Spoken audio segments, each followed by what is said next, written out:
ഈശോ മിശിഹായ്ക്ക് സ്തുതിയായിരിക്കട്ടെ.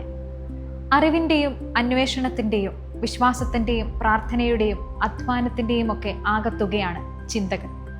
ചിന്തകൾ വാക്കുകളാകുമ്പോൾ പ്രഭാഷണങ്ങളാകുന്നു, അക്ഷരങ്ങളാകുമ്പോൾ പുസ്തകങ്ങളാകുന്നു. 2026 50 നോമ്പ് കാലഘട്ടത്തിൽ ഫീഡ് മൈ ഷീപ്പ് എന്ന യൂട്യൂബ് ചാനലിലൂടെ ആയിരക്കണക്കിന് പ്രേക്ഷകരെ നോമ്പുകാല ധ്യാന അനുഭവത്തിലേക്ക് നയിച്ച ഫാദർ ജിസൺ പോൾ വേങ്ങാശ്ശേരിയുടെ 50 നോമ്പുകാല ധ്യാനങ്ങൾ ഇന്ന് പുസ്തകമായി രൂപാന്തരം പ്രാപിക്കുകയാണ്. പ്രേക്ഷകരുടെ ആവശ്യപ്രകാരം ഇറക്കിയിരിക്കുന്ന ഈ പുസ്തകത്തിന്റെ പേര് മാർഗം എന്നാണ്. മിശിഹായുടെ രക്ഷാകര രഹസ്യങ്ങളെ വളരെ സ്ട്രക്ചേർഡായി സഭാ പഠനങ്ങളിലും സഭാപിതാക്കന്മാരുടെ ദർശനങ്ങളിലും തിരുവചനങ്ങളിലുമൊക്കെ ഊന്നി പ്രേക്ഷകരിലേക്ക് എത്തിക്കുകയാണ് ഫാദർ ജിസൺ മാർഗം എന്ന ഈ പുസ്തകത്തിലൂടെ. ഇന്ന് ഈ പുസ്തകം നമുക്ക് വേണ്ടി പ്രസന്റ് ചെയ്യുന്നത് ചങ്ങനാശ്ശേരി അതിരൂപത മെത്രാപ്പോലിത്ത അഭിവന്യ മാർ തോമസ് തറയിൽ പിതാവാണ്. ഗ്രന്ഥകർത്താവായ ജിസൺ അച്ഛൻ്റെ പൗരോഹിത്യ ശുശ്രൂഷയിൽ അദ്ദേഹത്തെ ടീച്ചിങ് മിനിസ്ട്രി പ്രത്യേകമായി തിരഞ്ഞെടുത്ത് നിയോഗിച്ച പിതാവാണ് അഭിവന്യ തറയിൽ പിതാവ്. മാർഗം എന്ന പുസ്തകത്തിന്റെ ഇംഗ്ലീഷ് പതിപ്പിൽ ഫോർവേഡും മലയാളം പതിപ്പിൽ ആശംസയും എഴുതിയ അഭിവന്യ പിതാവിനെ ഈ നിമിഷം അച്ഛൻ നന്ദിയോടെ സ്മരിക്കുകയാണ്. മാർഗം എന്ന് പറയുന്ന പുസ്തകത്തിന്റെ പ്രസന്റേഷന് നമുക്ക് സാക്ഷികളാകാം.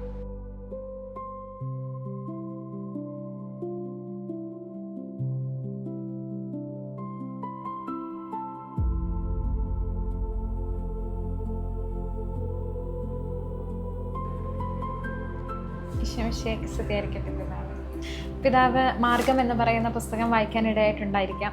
ഇതിനകത്ത് ഫോർവേഡ് എഴുതിയതും ഇംഗ്ലീഷ് പതിപ്പിൽ ഫോർവേഡ് എഴുതിയതും മലയാളം പതിപ്പിന് ആശംസ എഴുതിയതും പിതാവാണ്. ഈ ഒരു പുസ്തകത്തെ പിതാവ് എങ്ങനെ വീക്ഷിക്കുന്നു?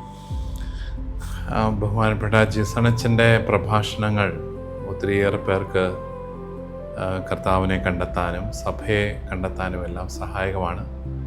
അച്ഛൻ്റെ നോമ്പുകാല ധ്യാനങ്ങളാണ് ഇതിലുള്ളത്. 50 ദിവസത്തെ ധ്യാനങ്ങൾ. അത് അനേകർക്ക് ഒരു ആത്മീയമായ ഉണർവുണ്ടാകും എന്നാണ് ഞാൻ പ്രതീക്ഷിക്കുന്നത്. നമുക്കറിയാം, ഇത് ഇംഗ്ലീഷ് പതിപ്പും മലയാളം പതിപ്പും ഇറങ്ങിയിട്ടുണ്ട്. ഇന്ന് ഇംഗ്ലീഷിൽ നമ്മളുടെ ഒരു പാസ്റ്ററൽ മിനിസ്ട്രി വളരെ ചുരുക്കമായിട്ട് വരികയായിരുന്നു. അപ്പോൾ നമുക്ക് അക്കാഡമിക്സിൽ മാത്രമാണ് നമ്മൾ കൂടുതൽ ഇംഗ്ലീഷ് ടീച്ചിങ്സ് നമുക്കുണ്ടായിരിക്കുന്നത്. അപ്പം പക്ഷേ ഒരു വശത്ത് അത് നോക്കുമ്പോൾ മറുവശത്ത് സീറോ മലബാർ സഭ കുറച്ചും കൂടെ ഒരു ആഗോളവൽക്കരിക്കപ്പെടുന്നു. ഇംഗ്ലീഷിൽ സീറോ മലബാർ സഭയിൽ ഇംഗ്ലീഷ് ഉപയോഗിക്കുന്നവരുടെ എണ്ണം ഇന്ന് വർദ്ധിച്ചു വരികയാണ്. അപ്പം ഇതിൻ്റെ ഒരു റെലവൻസ് എന്താണ് ഇന്ന് ഇംഗ്ലീഷ് ബുക്കായിട്ട് പാസ്റ്റർ?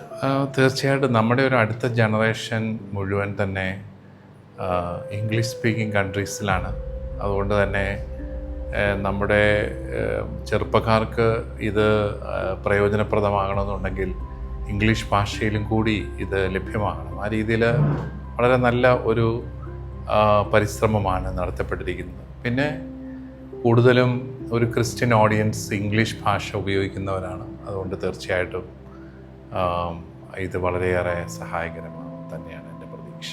ഇത് നമുക്കറിയാം, ഇതിനകത്ത് കൂടുതലും ടീച്ചിങ്സ് ആണ്, സഭാ പഠനങ്ങളും സഭാപിതാക്കന്മാരുടെ ആശയങ്ങളും തിരുവചന ഭാഗങ്ങളും ഒക്കെ. അപ്പം മിശിഹായുടെ പീഡാസഹനങ്ങളെയും മിശിഹായുടെ രക്ഷാകര രഹസ്യങ്ങളെയും ഒക്കെ ഒരു വൈകാരിക തലത്തിൽ നിന്ന് കാണുന്നതിനപ്പുറം കൃത്യമായ പഠനങ്ങളിൽ ഊന്നിയ ഒരു ഗ്രന്ഥമാണ് മാർഗം എന്ന് പറയുന്നത്. അപ്പം അത് ഇന്നത്തെ കാലത്തിന് കൂടുതൽ റെലവൻ്റ് ആയിട്ടുള്ള ഒരു ടീച്ചിങ് തന്നെയല്ലേ ഈ ഒരു മെത്തേഡ് എന്ന് പറയുന്നത്?